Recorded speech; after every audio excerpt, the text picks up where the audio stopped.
సుహాస్ ఏంటి మీ నాన్నతో చాలా కష్టాలు పడుతున్నావు. అసలు జనక అయితే గనకాలే ఒక కష్టం, ఈ నాన్నతో ఒక కష్టం. మీకు నీ ఆన్ స్క్రీన్ నీ స్క్రీన్ ప్రజెన్స్ చాలా ఎంజాయ్ చేస్తాం. అంటే ఎలాంటి క్యారెక్టర్స్ అలాంటి ఆ క్యారెక్టర్లో ఉన్న వైబ్స్ అన్నీ తీసుకొస్తావు. షూటింగ్ లొకేషన్లో మాత్రం ఇలా ఉంటావు, అసలు మాతోనే ఇలా ఉంటావు, మాకు మాత్రమే ఈ బంపర్ ఆఫరా? చాలా చాలా ఎనర్జెటిక్గా ఉంటాను, కామెడీ చేస్తూనే ఉంటాం. ఎవరితో ఎక్కువ ఎవరి కంపెనీని ఎక్కువ ఇష్టపడతావు? వీళ్ళిద్దరూ అన్న, ఇద్దరు అంటే ఆన్ స్క్రీన్ ముగ్గురం కలిసే ఉంటాం అన్న. సెట్ మొత్తం సెట్లో ఎప్పుడు ఓకే కలిసే. శివాని చూస్తుంటే అర్థమవుతుంది, చాలా వైబ్రెంట్ క్రియేట్ చేస్తుంది ఎక్కడున్నా సరే. సురేష్ చాలా షార్ప్ అని చెప్పారు.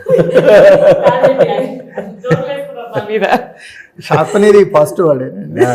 అంటే ఆయన చెప్పే విధానం వేరే అండి, జోక్ అండి. అంటే జోక్ వేసి 2 నిమిషాలు లేకపోతే అర్థం చేసుకుంటుంది అని అంతే. నాకు కొంచెం టైం పడుతుంది సార్ జోక్ అని తెలియడానికి. సో ఎప్పుడు 10 minutes లేట్ ఈ అమ్మాయి అని.